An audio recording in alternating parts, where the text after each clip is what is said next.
Bonjour à tous, merci pour votre participation, à cet, atelier. Donc je suis Léa Charon, je suis responsable du pôle palette, de la Fédération nationale du bois et donc j'ai le plaisir d'animer cet atelier qui a pour titre, «Transport et supply chain de demain, quelle place pour la palette bois?» donc vaste sujet, hein, qu'on va essayer de traiter en 1 heure. Pour traiter ce sujet-là, donc on accueille 4 intervenants, hein, Monsieur Viseur qui est professeur et directeur de l'International Institute for the Management of Logistics and Supply Chain, Madame Maréchal Dereux qui est directrice générale de France Logistique, Jean-Claude Plat qui est le dirigeant fondateur du groupe Vinjeanne et également membre du conseil de gouvernance d'EPAL France, et enfin Johan Guédon qui est directeur commercial chez Timon. Merci à tous les 4 pour votre participation. Donc, juste quelques mots en introduction, hein. La crise sanitaire qu'on vient d'endurer a mis en avant le rôle prépondérant de la palette bois au cœur de la supply chain. Donc, forcément, le secteur de la palette bois, les industriels de la palette bois sont complètement concernés par la supply chain, par les mutations de cette supply chain, des chaînes logistiques. Donc, je vais vous laisser nous parler de quelles sont les mutations, quels sont les grands enjeux de la logistique pour demain et comment la palette bois peut s'insérer dans ces grands enjeux, comment elle peut répondre aux attentes des chaînes logistiques. Juste avant de laisser la parole aux intervenants, un petit sondage va s'afficher. On vous laisse le soin d'y répondre. Je donnerai les résultats tout à l'heure en fin d'atelier. Et donc, Monsieur Viseur, je vous laisse la parole en introduction pour nous donner votre vision de la supply chain que vous connaissez bien. Très bien, merci beaucoup. Merci de m'avoir invité. Bonjour à toutes, bonjour à tous. Je suis très heureux d'être parmi vous aujourd'hui. C'est ma deuxième expérience dans le cadre de votre réunion Futuropalette. J'étais intervenu il y a quelques années déjà.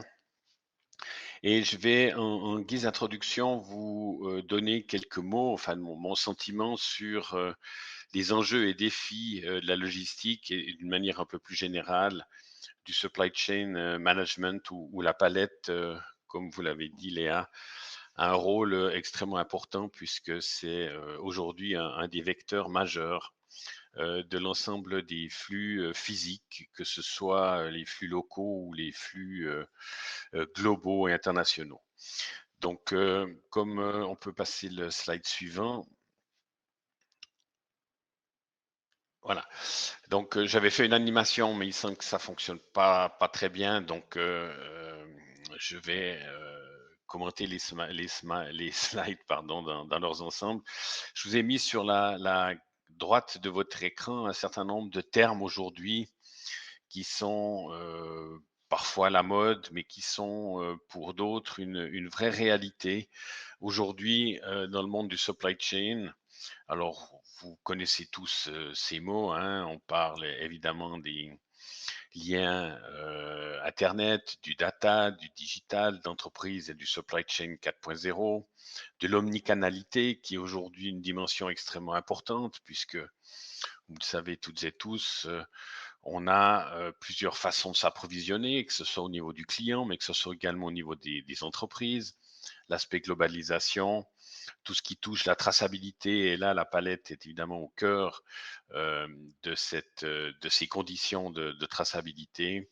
L'innovation qui est aujourd'hui extrêmement importante dans le monde du supply chain et qui bouleverse un certain nombre de pratiques, en particulier par des approches digitales tout à fait originales et particulières.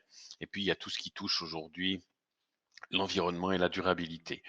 Donc à la droite, à la gauche, pardon, de l'écran, je vous ai représenté le triangle magique qu'on retrouve évidemment dans toutes les approches supply chain, où on a les 3 dimensions, coût, délai et qualité, qualité et service. Mais il est évident qu'aujourd'hui, il y a une dimension supplémentaire qui est tout à fait majeure, qui est la dimension durabilité. Et quand je prends tous ces termes à droite et que j'essaye de les résumer en 2 thèmes majeurs qui sont vraiment les 2 grands enjeux et les 2 grands défis aujourd'hui de la supply chain. On peut passer le slide suivant. qui sont le digital et la durabilité. Et vous voyez que tous ces termes qui ont été énoncés tout à l'heure, eh bien, on peut les synthétiser dans ces 2 dimensions. Le terme durabilité pour moi, c'est pas que l'environnement et l'équité, mais il y a la durabilité aujourd'hui de l'entreprise et c'est particulièrement aujourd'hui d'actualité avec la crise Covid que l'on vit, que l'on a vécu et qu'on continue à vivre. Il y a évidemment toute la dimension agilité, flexibilité, réactivité, résilience et là encore, la palette, va jouer un rôle tout à fait, déterminant. Slide suivant. Et j'ai essayé de représenter et j'ai mis en rouge les termes qui touchent tout particulièrement la dimension palette. Et je vous le rappelle, c'est le vecteur, en tout cas c'est un vecteur tout à fait majeur de la traçabilité, en particulier aujourd'hui dans l'interconnexion des réseaux. Et on va essayer de voir quelle est la place, je dirais, dans ces défis actuels. La place, la palette, on la connaît, hein. Il y a peu, il y a peu de normes internationales qui sont universelles en matière d'équipement. Il y a le container qui est vraiment universel. Et puis il y a la palette avec plusieurs standards, mais relativement peu sur le plan mondial. Donc c'est vraiment un élément vecteur tout à fait majeur du transport et de la traçabilité des marchandises. Slide suivant. Voilà. Donc, si je reprends ces 2 dimensions, digital, durabilité, comment la palette se situe? Alors, la durabilité, vous avez toutes et tous vu qu'il y a des efforts importants pour garantir la traçabilité des matériaux qui constituent la palette. Et on parle de bois équitable, etc. Donc la durabilité, il y a un vrai effort. Maintenant, dans l'aspect digital, alors je vais être un peu caricatural, hein, mais c'est vrai qu'aujourd'hui, la palette, qui est le vecteur majeur de la traçabilité, a relativement peu d'interaction avec le digital. C'est un moyen de support qui est dans la quasi-totalité des cas inerte et qui n'a pas cette dimension de traçabilité. Alors bien sûr, il y a des palettes qui sont équipées de code barres, mais il y a relativement peu d'applications où on a des puces électroniques intégrées à la palette. Et aujourd'hui, dans les démarches de supply chain 4.0, dans les démarches de l'entreprise 4.0, la dimension interaction des équipements par l'Internet des objets constitue un élément tout à fait majeur des défis et enjeux actuels.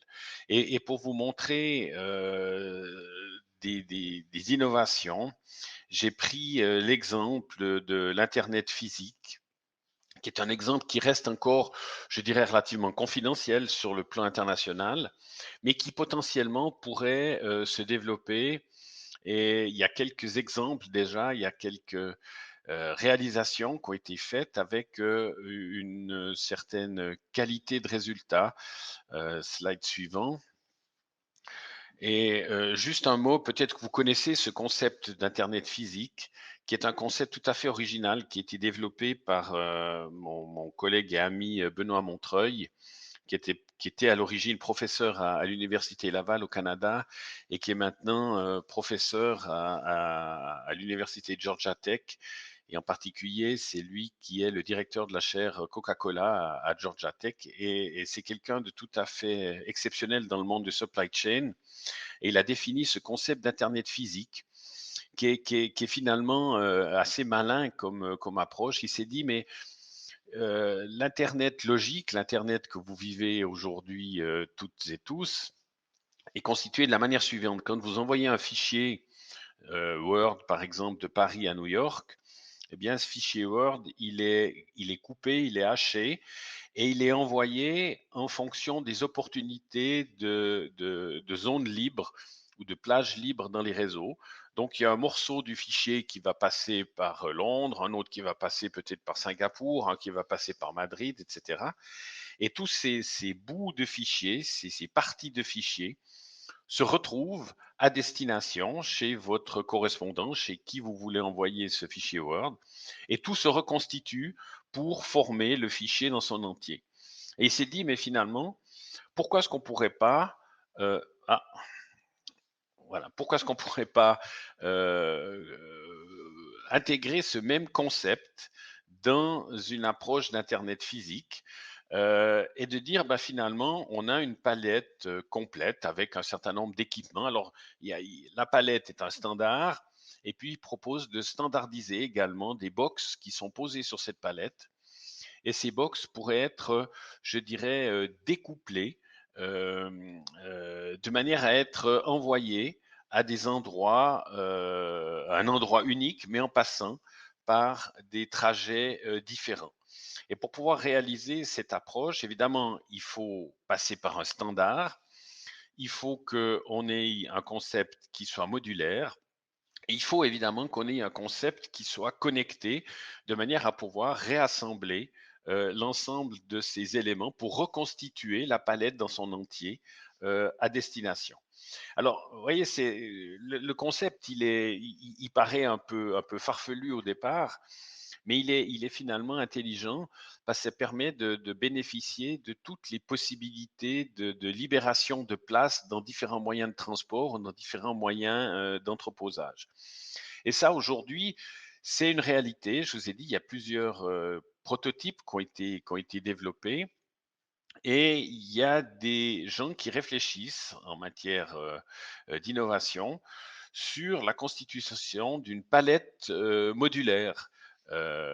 Et ces gens, je les connais bien, puis c'est des anciens étudiants à moi, et qui ont conçu, qui ont créé une start-up, slide suivant, qui ont créé une start-up qui s'appelle Ponera Group et qui est basée sur un concept de palette modulaire. Donc, vous voyez à gauche de l'écran cette palette. Alors, ça, c'est un prototype. Pour le moment, évidemment, elle n'est pas industrialisée en l'état.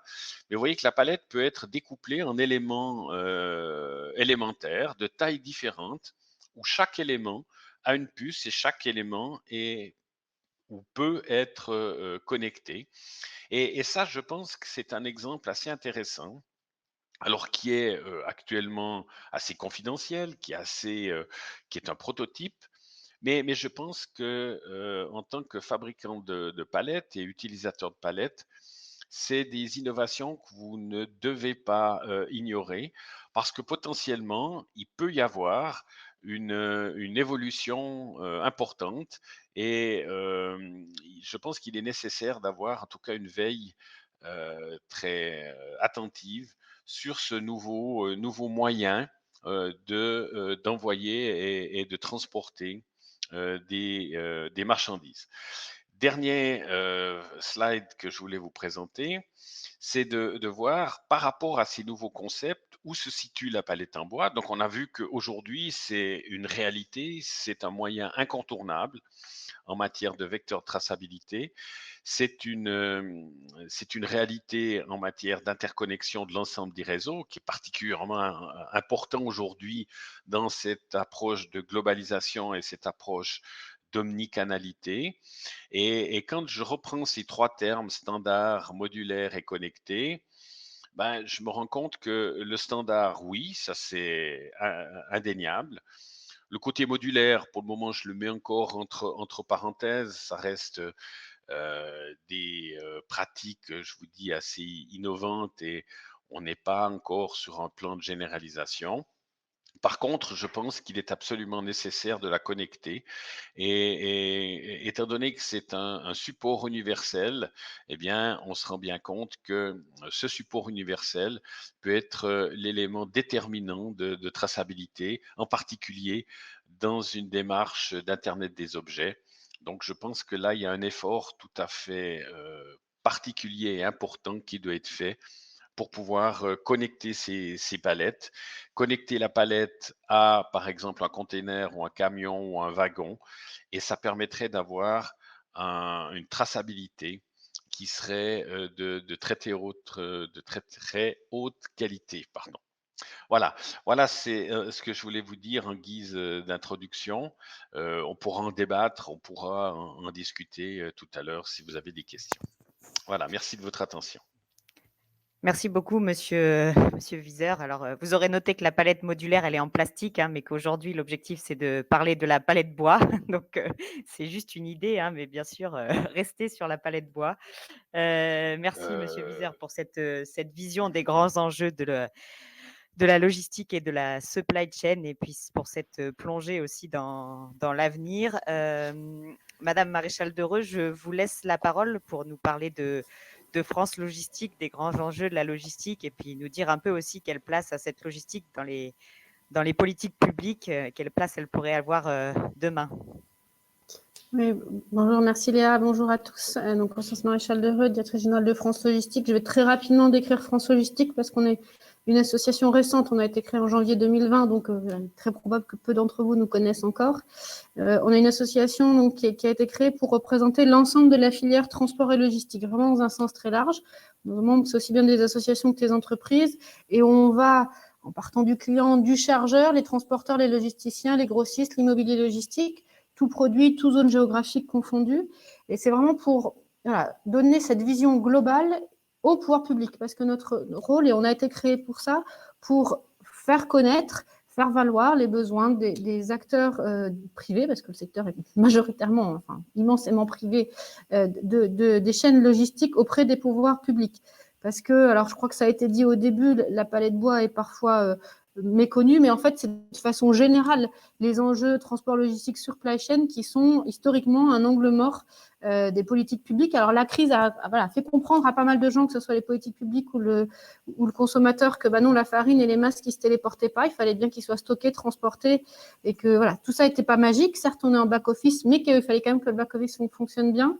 Mais à peine la crise passée, voilà, on peut avoir certains vieux démons et fausses idées qui reprennent. Donc on est vraiment sur faire comprendre qu'il y a des enjeux de transport et logistique. On ne demande évidemment pas aux acteurs publics de faire du transport et de la logistique, c'est absolument pas l'objectif de l'association, mais qui donne aux acteurs français des conditions d'exercice qui permettent d'être compétitifs et qui fassent bon faire de la logistique, du transport et de la logistique en France au service de nos clients, de l'environnement et de nos salariés.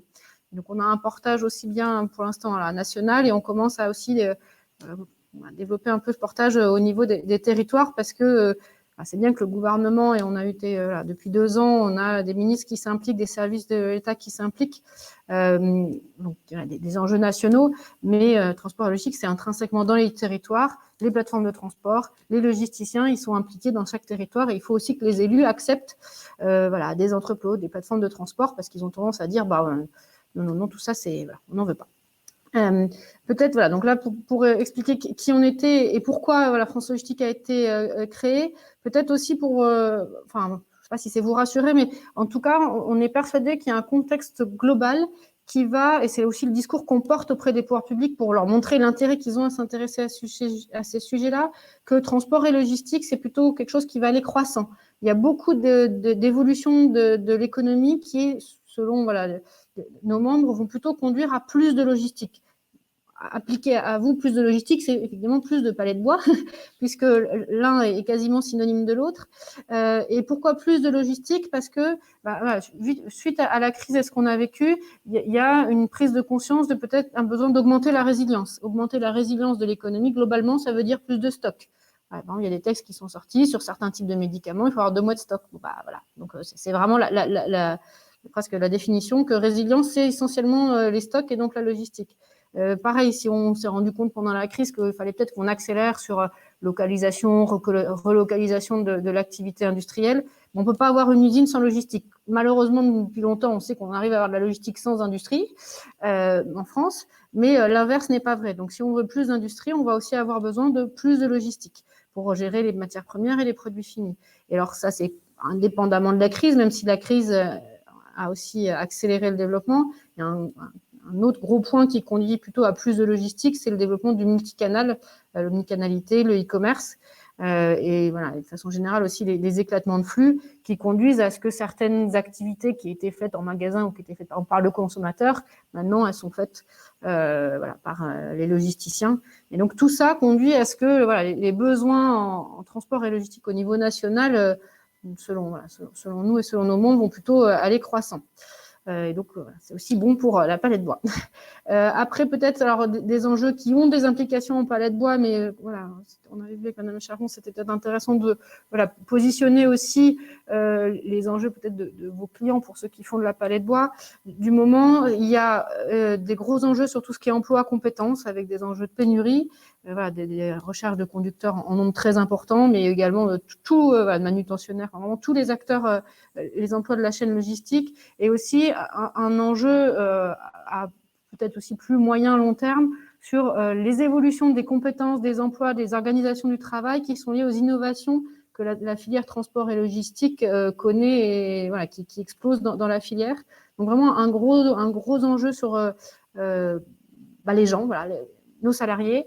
Un gros enjeu aussi, M. le Viseur l'a dit, on peut évidemment, c'est une évidence, qui est tout ce qui est transition écologique, qui est aussi bien sur les véhicules, alors c'est peut-être un peu moins la motorisation des véhicules, le développement des modes massifiés, fer et fleuve, mais aussi sur comment on peut mieux faire sur la partie entreposage, que ce soit sur le bâtiment en lui-même ou sur la manière de l'organiser. Donc vraiment un gros enjeu de transition écologique, un gros enjeu aussi, c'est pour ça que j'ai indiqué en introduction qu'en plus de nos travaux nationaux, on commence à décliner aussi au niveau local un enjeu qui va plutôt aller croissant, qui est l'enjeu foncier, aménagement du territoire, notamment dans le cadre du désartificialisation nette. Le mètre carré va être de plus en plus compliqué à obtenir. Et vu l'image, malheureusement, qu'a le secteur transport et logistique, qui n'est pas forcément qu'une bonne image, on a déjà tendance, et les élus ont déjà tendance à pousser encore un peu plus loin transport et logistique. Et il va falloir qu'on continue de travailler pour justifier que non, il ne faut pas ça. Enfin, il faut arrêter de nous pousser plus loin, soit hors des frontières, soit très loin des villes, qui fait que on a plus de transport à faire. Et surtout, il faut bien nous garder les mètres carrés suffisants pour qu'on puisse réaliser nos activités en France et pas être obligé d'aller à l'étranger. L'entrepôt, en quelque sorte, c'est l'équivalent de l'habitation des marchandises. Et pour vivre, on a besoin d'un toit, mais on a aussi besoin d'avoir des aliments, d'avoir des vêtements, et pour ça, il faut qu'ils soient stockés. Donc, un enjeu foncier qui va aller croissant. Et puis après, évidemment, un enjeu aussi, un contexte international qui est un peu complexe, et sur lequel on est persuadé que la France c'est peut-être pas notre point fort, la compétitivité de nos ports et nos aéroports, peut-être pas le point absolument fort du territoire français. On peut faire que mieux. Et donc, si on arrive à récupérer notamment dans nos ports ce qui passe dans les ports étrangers, on aura là aussi plus de logistique en France et plus de besoin de palettes en France. Et puis, alors, avec un point spécifique, mais on espère que ça restera temporaire et que ça sera réglé dans les semaines, je pense que c'est pas crédible, mais mois ou 1 ou 2 ans à venir, qui sont les sujets spécifiques des déséquilibres actuels sur lesquels, je sais que le bois a été très concerné avec les difficultés pour trouver du bois ou les hausses de prix. Mais c'est vrai que c'est une situation qui est mondiale avec encore une fois, c'est lié au Covid, les stop and go dans la production et dans la consommation de biens manufacturés. Les chaînes logistiques ont fait le maximum pour atténuer ces chocs massifs, mais ils étaient tellement massifs que il reste des difficultés à encaisser tous ces flux qui n'étaient pas organisés tout à fait comme d'habitude, et donc les actifs étaient peut-être pas un peu de mal à toujours les gérer. Voilà vraiment pour les grands enjeux. Donc qui on est persuadé qu'on aura plutôt plus de logistique dans les années à venir, et des enjeux aussi bien emploi, écologie, foncier, et rester attentif à tout ce qui se passe dans la place de la France dans le monde. Merci beaucoup. Merci beaucoup, Constance, pour ce témoignage. Je sais que vous avez un timing et que vous devez nous quitter dans une quinzaine de minutes. Du coup, je me permets finalement de vous poser déjà une question, qui est la question du sondage, et puis pour faire la transition aussi avec l'intervention de Jean-Claude Plat. Est-ce que pour vous, la palette bois, elle est assez prise en considération par les acteurs de la logistique aujourd'hui, et quels sont les progrès qu'on peut faire demain? J'ai répondu au sondage avec oui, de ce que. Alors après, c'est vrai que nous, dans ce dont on discute avec nos membres, on n'est pas forcément sur les opérations en tant que telles, parce que sur la manière de faire les opérations, comme je disais, notre spécificité, c'est de travailler avec les pouvoirs publics. Là, il n'y a pas forcément besoin des pouvoirs publics sur la manière de travailler au jour le jour. On est plutôt sur les conditions réglementaires, les conditions fiscales, l'accès aux fonciers, sur le portage, le fait de, si on a tous les ministres qui disent à chaque fois le camion ça pollue, le camion ça pollue, forcément ça ne nous aide pas à recruter alors qu'on fait des efforts énormes pour essayer d'avoir des motorisations propres. Donc c'est pas un sujet qui est au cœur de vu notre organisation, de nos préoccupations, mais à chaque fois que j'en entends parler, c'est une évidence. En fait, je pense que c'est surtout une évidence. C'est évidemment un enjeu et quand même moi ce qui m'est remonté, c'est que les logisticiens, c'est des santiniers, hein, ils font très très attention. Alors même si la palette bois, c'est peut-être pas la Rolex en termes de prix, heureusement d'ailleurs, mais ils y sont attentifs parce que comme ils en ont beaucoup, même si chaque unité c'est pas hors de prix, il faut quand même y faire attention. Et ils ont bien conscience que c'est un produit qui se réutilise et donc il faut pas les perdre. Et donc il y a des acteurs spécialisés dans la gestion des palettes chez les logisticiens parce que c'est un actif. Individuellement qui n'est pas très élevé, mais comme il y en a beaucoup, qui comptent dans l'entreprise. Merci beaucoup pour votre réponse. Et en tout cas, j'ai bien noté la formulation, la palette bois est synonyme de logistique. Personnellement, je ne l'avais jamais entendue, mais je pense que je la reprendrai. Elle me paraît tout à fait adaptée. Justement, hein, en parlant de gestion de flux de palettes, d'acteurs de la logistique, Jean-Claude Plat, vous allez pouvoir nous dire quelques mots de la vision de la palette bois sur le terrain et notamment chez les transporteurs que évidemment vous connaissez bien et que vous avez aussi souvent représenté au niveau des organisations professionnelles. Donc je vous laisse la parole et nous donner un peu votre point de vue sur le sujet. Ok, merci Léa et bonjour à tous et merci pour cette invitation. Donc effectivement, la palette bois, aujourd'hui, elle concerne une large majorité des marchandises transportées en marchandises générales par les transporteurs. Différents types de palettes bois. Alors, toujours aussi un point, c'est que c'est le chargeur, l'industriel, qui fait le choix du support qu'il doit utiliser. Aujourd'hui, donc, il doit utiliser de la palette perdue. Ce qu'on reproche à la palette perdue, c'est sa robustesse. Elle est très souvent légère. Elle permet souvent un seul transport. Ça génère du déchet. Et c'est aussi des risques qu'elle puisse casser, risques d'accident, de difficultés au chargement ou au déchargement. Ensuite, l'industriel peut choisir aussi de la palette bois locative. Ou alors de la palette bois, la palette épale, qui va être, elle, échangeable. Souvent, cette solution n'est pas forcément toujours bien vue par les transporteurs parce que autour de l'échangeabilité, il y a souvent quand même des problématiques. On essaye souvent de faire supporter aux transporteurs des coûts qui ne lui incombent pas forcément, et c'est de ce fait que les transporteurs, souvent, certains s'écartent des trafics sur lesquels il y a des palettes avec échangeabilité. Pourquoi ? C'est parce que on oublie qu'une palette, en général, toutes les 5 rotations, nécessite d'être réparée, d'être remise en état. Donc, il y a automatiquement un taux de frein à prendre en compte. Ensuite, on a des problématiques. Des fois, quand on arrive à destination, on va décharger nos palettes, on veut récupérer les palettes échanges, le destinataire n'en a pas forcément à nous fournir. Donc là, une problématique, on doit revenir, c'est des coûts supplémentaires. Et également, c'est une gestion qu'on a besoin d'avoir. Donc, c'est des coûts supplémentaires au niveau des transporteurs. Et là, je pense que tous les acteurs devraient en prendre conscience parce que ça me paraît, la palette échange, une formidable solution. En tous les cas, on n'a pas réussi aujourd'hui à la remplacer. Toutes les tentatives qui ont été faites aujourd'hui n'ont pas réussi à venir prendre la place de la palette bois. Donc, je pense que tous les acteurs devraient être bien conscients des responsabilités des uns et des autres et de faire en sorte de rendre cette activité d'échangeabilité de bien meilleure qualité. Aujourd'hui, donc, il y a des solutions qui se mettent en place, notamment la solution PalBank, qui facilite quand même la vie des transporteurs.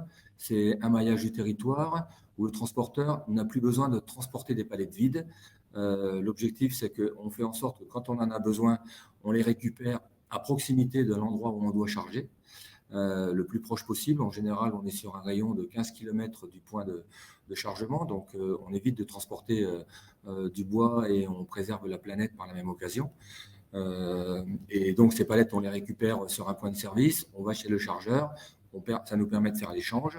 Et une fois qu'on a fait la livraison, même chose, on récupère nos palettes, on va les déposer sur le point de service le plus proche et on s'en débarrasse ainsi et on évite de transporter du bois pour rien. Ça ne rapporte d'argent à personne. Donc, il existe aujourd'hui des solutions qui permettent de faciliter la tâche des uns et des autres, mais il faut ensuite que chacun accepte de prendre en charge les coûts qui sont les siens. Donc, voilà. Donc, tant qu'on n'aura pas trouvé de solutions alternatives, et je pense qu'on aura du mal à en trouver, faisons en sorte que chacun à son niveau fasse en sorte que ça soit le plus souple possible et faire en sorte que les transporteurs évitent de s'écarter de ces trafics où il y a de l'échangeabilité. Voilà, Léa. Donc après, avez-vous des questions complémentaires à me poser? Parce que bon, c'est notre point de vue de transporteur. Aujourd'hui, ça n'est pas notre choix.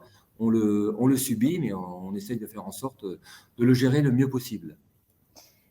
Oui, merci Jean-Claude pour votre témoignage. On a bien entendu en tout cas l'appel à prendre, à être plus solidaire en tout cas au niveau des différents acteurs de la chaîne logistique pour Oui. travailler sur ce sujet de la palette et notamment de la palette échange. Justement sur ce sujet de la gestion des flux de palettes, peut-être que vous pouvez nous dire peut-être un mot du changement qu'il y a pu y avoir peut-être avec l'augmentation des prix de la palette ces derniers mois. Est-ce que les utilisateurs de palettes, selon vous, prennent plus en compte, réfléchissent mieux ou réfléchissent tout court, parce qu'ils n'y réfléchissaient pas avant, à la gestion de leurs palettes? Oui, on a bien senti là depuis quelques mois que c'était un vrai problème. On a eu quand même une augmentation très très forte des palettes, des palettes Europe. Des palettes occasion aujourd'hui peuvent coûter plus cher que des palettes neuves d'il y a 6 mois. Hein. Donc on a eu vraiment une vraie flambée avec une vraie prise de conscience. Mais on a eu aussi des situations un peu ubuesques où certains chargeurs donnaient instruction de ne plus rendre les palettes aux transporteurs. Donc, on a vécu ce genre de situation parce que pénurie de palettes. Donc, nous, transporteurs, on va livrer un chargement et au moment de les récupérer, on nous dit bah non, il n'y en a plus. Et la semaine d'après, il n'y en a pas non plus. On attend plusieurs mois et certains chargeurs n'étaient plus en capacité de rendre les palettes et ça bloque un peu le système et ça met tout le monde dans l'embarras. Donc, à un moment donné, il faut prendre conscience qu'il faut racheter de la palette neuve régulièrement, puisque cette palette, elle s'use et à un moment donné, il faut en remettre des neuves dans le marché. Si on n'en rentre pas des neuves régulièrement, à un moment donné, le marché se tarit. Hein, donc voilà, je pense que chacun doit bien prendre en compte la réalité et le transporteur, lui, on n'est pas responsable de tout ça. On accepte de gérer cette échangeabilité, c'est cela, mais on ne doit pas nous faire supporter les coûts qui vont avec. Et ça, je pense que c'est important que tout le monde le note. Parfait. Oui, effectivement, c'est important. Hein. Les transporteurs, vous utilisez la palette au quotidien. Donc, effectivement, c'est important de faire passer le message. Peut-être avant de vous redonner la parole à tous en prenant les questions. On en a une dans le chat, puis j'avais préparé quelques questions pour vous.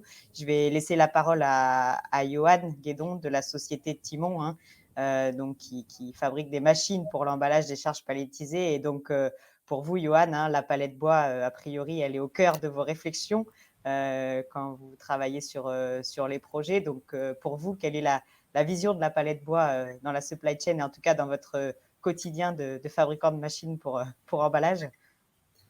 Bonjour à tous. Merci beaucoup déjà de m'avoir invité. C'est la première fois, en fait. Il y en a qui sont déjà là, qui sont déjà venus. En fait, moi, c'est la première fois que je participe à Futuro Palette.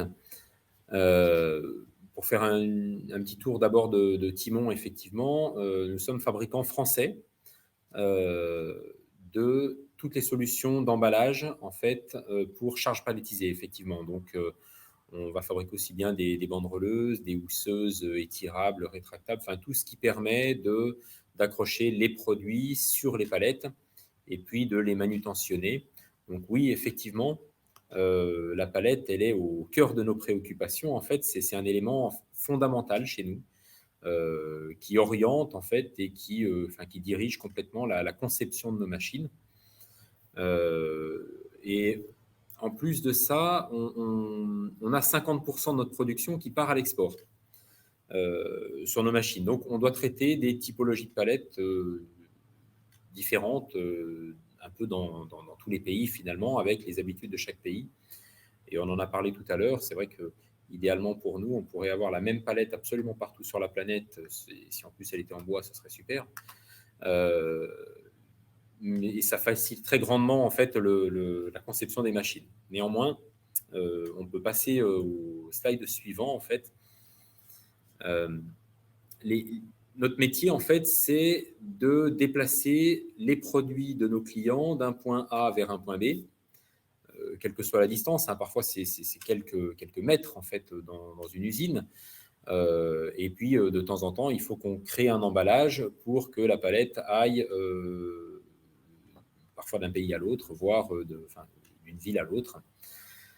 Donc, la palette, c'est le support de transport. Les produits sont rangés dessus.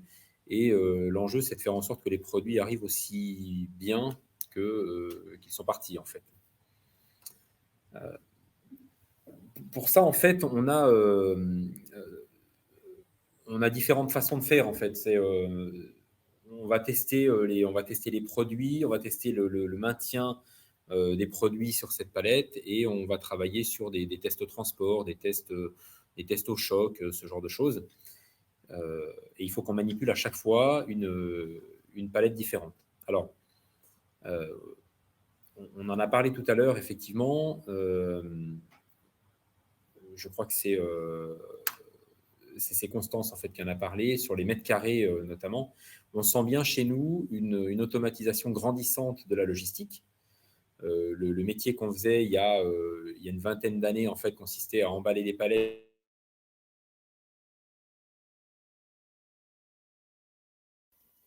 Ah, je crois qu'on... Vous m'entendez? Oui, c'est bon, vas-y, Johan, on t'avait perdu. On était sur emballer des palettes. Ok.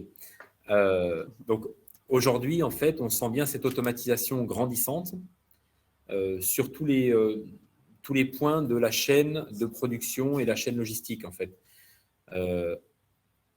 Notre métier de départ, c'était d'emballer des palettes en sortie des usines et puis après, elles étaient transportées, stockées sur des racks ou des choses comme ça. Et de plus en plus, on a de la manutention à faire de manière automatisée et puis des connexions avec des bâtiments logistiques entièrement automatisés aujourd'hui. Et on se rend compte qu'il y a un truc qui se passe, c'est-à-dire qu'au départ, vous le disiez tout à l'heure, je ne sais plus qui le disait, je crois que c'était Jean-Claude qui le disait, que c'est l'industriel en fait qui choisissait son support, qui choisissait son type de palette. Ça pouvait être une palette perdue. Et finalement, sortie d'usine, on emballe sur une palette perdue. Et puis après, finalement, les suivants devront se faire à ce support-là. Aujourd'hui, le fait que ce soit automatisé dans plein de points de la supply chain, finalement, la palette, elle prend tout son sens parce que tous les gens qui automatisent le transport de cette palette, il faut qu'ils soient raccords finalement. Donc, quand on a une palette normalisée, donc non perdue, en fait, type pâle, par exemple, une palette en bois, ça facilite grandement le fonctionnement parce que on sait tous quel support on va devoir traiter et donc on va fabriquer des machines qui traitent ce support-là, donc la palette Europe par exemple 800-1200, et ça permet d'interconnecter les automatisations des différents acteurs de la supply chain. Ça fait 60 ans en fait qu'on emballe des palettes, donc emballer une palette perdue, on sait le faire. Emballer des palettes comme les formats que vous voyez là, même quand on doit emballer des multiformats, on sait fabriquer les machines. Mais au final, emballer un support beaucoup plus standard où, au lieu d'en avoir, comme vous l'avez là, je ne sais pas, 6 ou 7 empilés en fait, avec la même machine, quand vous en avez un ou deux, finalement, c'est l'industriel qui s'y retrouve parce qu'il aura une machine beaucoup plus simple, beaucoup plus, on va dire, standard avec le marché. Et puis surtout, nous, on a besoin de traiter une palette dont on connaît la résistance, on connaît ses caractéristiques, on connaît sa répétabilité. Et forcément, les machines sont beaucoup plus simples, moins d'actionneurs. Donc finalement, tout le monde s'y retrouve. Les machines sont plus fiables, elles ont une productivité bien meilleure. Et puis, les palettes qui sortent d'une usine peuvent entrer dans une autre usine parce qu'ils ont l'habitude de traiter le même support. Donc, pour nous, c'est vrai, quand on voit les multiformats ou la standardisation, il faut avec un multiformat comme ça, des palettes perdues, il faut qu'on arrive à empiler tout ça et à faire en sorte que la machine traite tout. Quand on a une standardisation de palettes, on sait exactement ce qui va se passer avec cette palette-là. On sait comment la traiter, on sait comment la manipuler, on sait quelles caractéristiques elle aura. Et finalement, c'est l'industriel au bout qui s'y retrouve vraiment dans ces investissements. Voilà. Donc, vous l'aurez compris, en fait, pour nous, quelle que soit la palette, quel que soit le support, donc on va réussir à faire des solutions automatisées pour automatiser les process d'emballage. Mais par contre, il existe des économies parce que réellement à faire pour les industriels, parce qu'en utilisant des palettes standards, solides, de type PAL par exemple, comme ça, il améliore forcément sa productivité, la sécurité finalement des gens qui vont manipuler tout ça. Et puis, il s'y retrouve forcément à un moment sur un point de vue économique parce que ce sont des machines beaucoup plus simples finalement et avec de la productivité en fait répétable. Voilà, j'ai fait le tour en fait du sujet. Nous, la palette est au cœur en fait de notre travail. Voilà. Très bien, merci, merci Johan. Juste avant de revenir sur le sujet de la standardisation, parce que je veux qu'on y revienne, je voulais juste donner le résultat du sondage. Hein. Vous êtes plus de 50% à dire que la palette bois, elle est bien prise en considération par les acteurs de la logistique, mais que ça pourrait être mieux, hein, que ça pourrait être mieux pris en compte dans les décisions prises par les acteurs de la logistique. Donc voilà, ça c'est important et c'est un message hein, avant que Constance nous quitte. Et je vous remercie Constance pour votre présence et votre participation. Mais en tout cas, voilà, la palette bois doit être probablement encore mieux pris en compte par les acteurs de la logistique. Vu qu'on est synonyme, ça devrait pouvoir se faire. Merci beaucoup Constance en tout cas.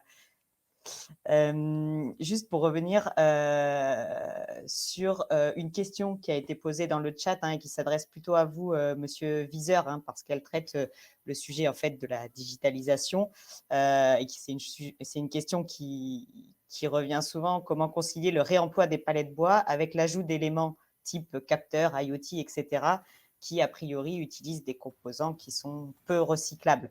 Donc peut-être rapidement votre vision sur le sujet, puis après j'aimerais revenir au sujet de la standardisation qui revient assez souvent. Oui, volontiers. Donc, juste peut-être avant de répondre, je vais répondre à votre question, mais juste la remarque que vous avez faite à la fin de ma présentation en disant que vous avez présenté des palettes en plastique. Alors, loin de moi l'idée de ne pas intégrer le bois, et le bois est évidemment le vecteur aujourd'hui essentiel de tout transport. Donc, c'était pas du tout mon but de dire il faut arrêter maintenant le bois pour passer au plastique, pas du tout. Mais je pense que c'est intéressant de voir ce qui se fait, même si c'est confidentiel, même si c'est du prototype, même si c'est une innovation qui aujourd'hui est extrêmement ponctuelle. Je pense qu'il ne faut pas ignorer ce genre de choses. Et ça serait dommage que les fabricants et les utilisateurs de palettes en bois ratent le virage, je dirais, le virage technologique. Donc, la question, évidemment, c'est la question déterminante. Mais on se rend compte qu'aujourd'hui, on est dans un monde où il faut recycler. On a, spécialement en France, où vous avez des normes maintenant extrêmement précises et très restrictives. Vous ne pouvez plus jeter, vous devez recycler. En tout cas, il y a un certain nombre d'entreprises qui n'ont plus le droit de jeter. Donc, vraisemblablement, ça va toucher toutes les professions. Donc, ça veut dire que vous allez devoir recycler et effectivement, le problème de la puce intégrée ou du système de traçabilité intégré pose un certain nombre de questions. Et ça veut dire qu'il faut repenser cette approche de digitalisation. Et j'ai vu quelques expériences. Enfin, il y a un transporteur, 3PL suisse, qui a essayé de développer de la digitalisation des palettes ou d'intégrer une puce. Alors, c'est simplement un composant qui s'intègre et qui peut s'extraire extrêmement rapidement et se réutiliser pour d'autres utilisations. Donc ça c'est possible. On peut imaginer ce genre de choses. Je ne dis pas que c'est un l'état facile, mais c'est des choses qui sont tout à fait possibles.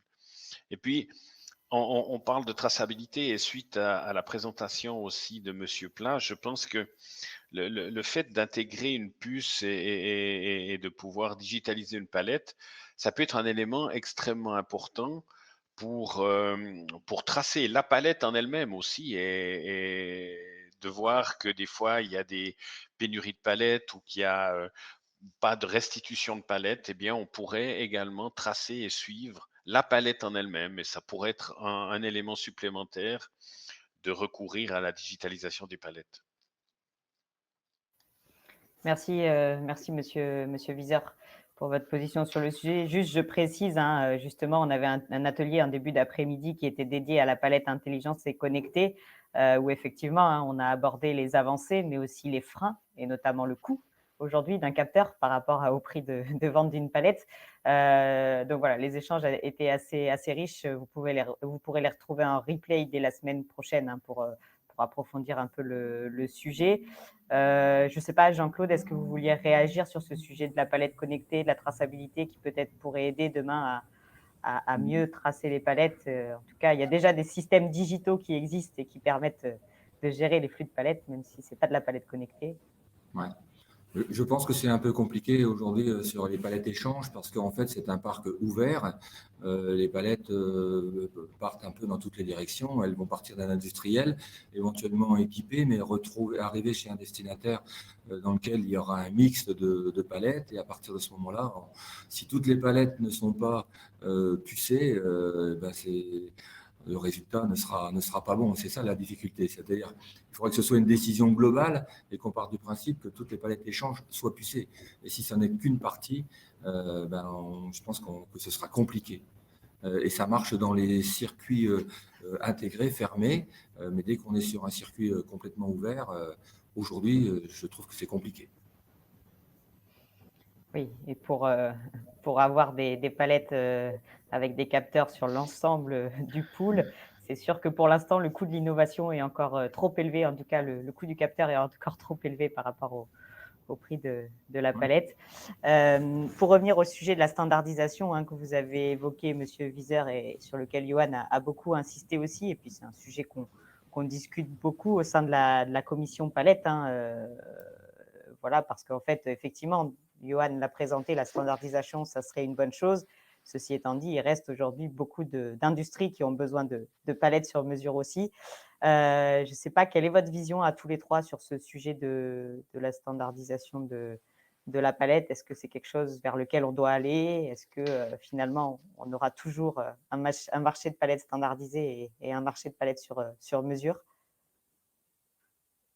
Je ne sais pas, Monsieur Viseur, si Johan a déjà donné son avis, plus ou moins, mais je te redonnerai la parole. C'est vrai que dans l'idéal, il est évident qu'une standardisation, comme c'était le cas pour le container, hein, quand on a standardisé le container, on a réussi à réduire les coûts. Je crois les chiffres circulent, mais c'est à peu près 20% de coûts de manutention dans les ports.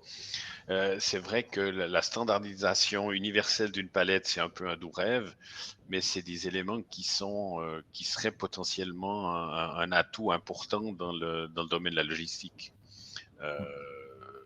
Je voulais juste rajouter une chose, peut-être pendant que j'y pense, parce que après je risque d'oublier. Mais il y a une problématique d'autres utilisateurs, c'est les câbliers.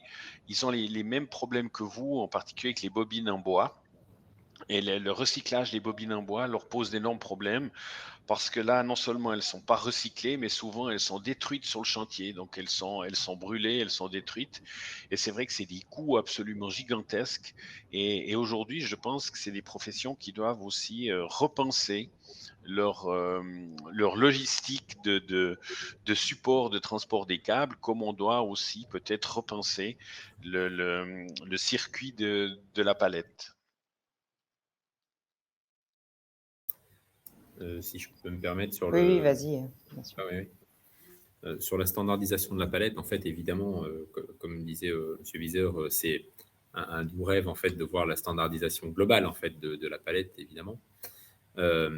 Néanmoins, parfois, il y a peut-être des choses chez certains industriels qui ont choisi un support de palette, par exemple, un support de palette perdu ou une palette qu'ils ont fait un petit peu pour eux à un moment, avec un prix finalement à la palette, donc ils considèrent peut-être moins cher qu'une palette standard, ne voient parfois peut-être pas, ou parce que c'était pas un chantier chez eux, en fait, et là on le voit un petit peu avec les pénuries ou ce genre de choses, que les gens s'intéressent un petit peu plus, ou avec l'automatisation des entrepôts, s'intéressent un petit peu plus à leur support et à leur palette. Et quand on a préparé ce sujet, là, je te disais, Léa, à un moment, qu'on a certains industriels de temps en temps qui nous présentent 3-4 types de palettes, et puis c'est au moment où on se rend compte qu'il y a un problème avec un des types de palettes que parfois, quand on en parle, les gens disent non, mais celle-ci, si vous voulez, on la change en fait, on utilise une autre.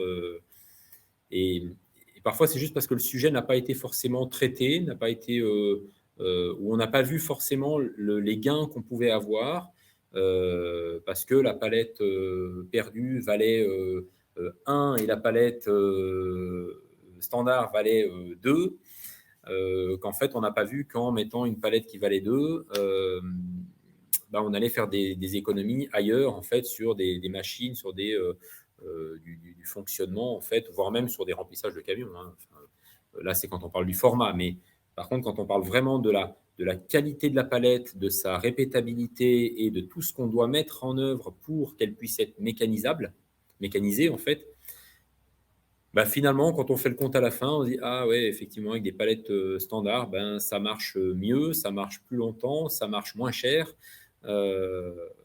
Et on s'y retrouve au final. Donc, parfois, c'est parce que le sujet n'a pas été traité dans sa globalité. On n'a regardé que ce qu'on utilisait actuellement, que la palette n'a pas été standardisée ou où il y a toujours une multiplicité de palettes dans certaines industries. Ouais. Si je peux me permettre juste pour rebondir, vous avez parfaitement raison, et ça, c'est pas une règle qui s'applique qu'à la palette, hein, c'est une règle qui s'applique à peu près partout. C'est-à-dire que on est toujours, on a toujours fait comme ça. Ouais, c'est ça. On a une approche très analytique, très ponctuelle, et rarement globale, rarement une approche holistique ou systémique, ce qui fait que on améliore ponctuellement un élément et puis on a l'impression que c'est formidable, mais que globalement on dégrade le système. Et c'est ce que je dis toujours, hein, souvent l'optimisation d'un sous-système conduit toujours à la sous-optimisation du système. Et ça, c'est une règle générale qui est humaine. Et vous remarquerez une chose, ça c'est ma longue expérience qui me dit ça, c'est quand il y a quelque chose qui va mal et qu'on essaye d'améliorer les choses, on améliore déjà toujours ce qui va bien, hein, parce que c'est plus facile de régler ponctuellement un élément qui nécessite pas trop d'énergie et trop de remise en cause, plutôt que de remettre à plat tout un système. Jean-Claude, peut-être vous vouliez intervenir, puis après Johan. Ouais. Tout à fait, je suis complètement d'accord avec Johan. Effectivement, s'il y avait plus de standardisation, ça serait mieux. Aujourd'hui, je pense que souvent, on regarde le coût facial et effectivement, une palette perdue coûte en général, on va dire 3 fois moins cher qu'une palette épale. Mais si on fait le bilan global, derrière, pour la planète, c'est pas forcément le bon choix, parce qu'on va générer un déchet, alors que la palette épale, elle va pouvoir faire plusieurs rotations. Ensuite, elle va pouvoir être recyclée de manière beaucoup plus optimisée, etc. Donc, effectivement, je pense qu'aujourd'hui, avec les évolutions qui sont en place, avec la prise de conscience de la préservation de notre planète et tout, c'est des choses qui vont, à mon avis, avoir de plus en plus de sens et qu'on ira naturellement vers une standardisation parce qu'elle sera au final aussi plus économique parce que les contraintes qu'on va mettre en face des déchets feront qu'on ira vers ça. Hein. Il y a aussi le côté sécurité qu'il faut, à mon avis, ne pas oublier. Hein. On l'a dit à 2 reprises, mais une palette épale est très résistante, alors qu'une palette perdue, on a des risques. Hein. On a vraiment des risques, des palettes qui cassent. C'est quand même. N'oublions pas qu'on retrouve régulièrement des palettes perdues dans des racks perchées à 6 mètres de hauteur, et elles ne sont pas faites pour ça. Et pourtant, on les retrouve dans les racks. Donc voilà, je pense là aussi, peut-être qu'il faut aussi que les notions de sécurité soient un peu plus mises en avant, mais Voilà. Et donc, oui, je pense que la palette EPAL va de plus en plus prendre sa place, hein, et que cette standardisation favorisera la vie de tout le monde, mais aussi pour ça, il faut que l'échangeabilité soit bien encadrée. J'ai Ouais, Johan, vas-y. Oui. deux remarques, en fait, si je peux encore me permettre. Alors, la première, en fait, c'était, je rebondis sur ce que disait Philippe juste avant, en fait, sur que parfois on regarde un point, effectivement, plutôt que de regarder dans sa globalité. C'est le cas, on a été oscarisé l'année dernière pour une invention qu'on a fait sur un emballage qui s'appelle bandeau fixe, en fait. C'est un emballage qui, en facial, coûte un tout petit peu plus cher que les autres systèmes d'emballage, mais qui, par contre, respecte le produit, en fait, et a un tel maintien sur la palette, permet, en fait, à l'industriel d'aller faire des économies réelles, en fait, sur son produit qui va être, lui, en fait, son unité de vente. Et quand on regarde l'emballage, le prix facial d'un emballage, ben, on se dit, ah ben non, c'est un petit peu plus cher. Puis en fait, quand on va chercher réellement ce qu'on peut faire comme gain sur d'autres choses, mais en fait, c'est énorme. Donc du coup, on y va. Mais parce qu'on l'a regardé dans sa globalité. Ça, c'était pour le premier sujet donc, de bandeau fixe qu'on a breveté l'année dernière. Et l'autre sujet, c'était sur les palettes. Donc, ce que vient de dire Jean-Claude, en fait, c'est sur la standardisation, on a des machines chez nous qui trient en fait et contrôlent les palettes. Donc on a des clients qui nous achètent, des industriels qui nous achètent des machines pour contrôler leurs palettes, pour soit les mettre au rebut, soit les réparer. Enfin, voilà. Et on se rend compte en fait que parfois la palette perdue coûte certes finalement beaucoup moins cher, mais par contre quand on la mécanise, ben, elle n'est pas très chère. Donc du coup, si elle n'est pas bien, on la balance. Puis en fait, il y a 2 palettes qui passent, on en balance une, 3 palettes qui passent, on en balance une. Alors qu'en fait, dans les machines de tri et de contrôle, ben, on passe des palettes Europe. Elle n'est pas conforme. On sait dire si c'est une planche qui n'est pas conforme, 2 planches, un plot. Et du coup, elle part à la réparation, au recyclage. Et c'est seulement quand elle a 3, 4 planches, un plot, enfin, on détermine des trucs assez larges, on dit, OK, celle-là, elle est en fin de vie, cette fois, on la jette. Merci, merci Johan. Alors je suis désolée, hein, on arrive à la fin de cet atelier. En plus, on a un timing un peu serré, hein, c'est le problème du digital, hein. Les ateliers s'enchaînent et on doit respecter le timing. On a le président de la Fédération nationale du bois, Jacques Dussert, qui nous attend pour la conclusion. Vous avez le lien dans le chat si vous voulez rejoindre, écouter cette conclusion, hein, qui va durer une petite quinzaine de minutes. Donc voilà, il n'y en a plus pour très longtemps pour ceux qui suivent Futuropalette depuis ce matin et qui en ont un peu marre. En tout cas, merci beaucoup Johan Guédon, Philippe Wieser et Jean-Claude Plat pour vos témoignages. Et je pense qu'effectivement, la palette bois a forcément sa place au sein de la logistique et on continuera à travailler en tant qu'organisation professionnelle, en tant qu'EPAL, pour que ça soit toujours le cas. Et je vous souhaite à tous une bonne fin de journée. On se retrouve tout de suite pour la conclusion sur le lien qui est dans le chat. Merci. Merci Léa. Merci.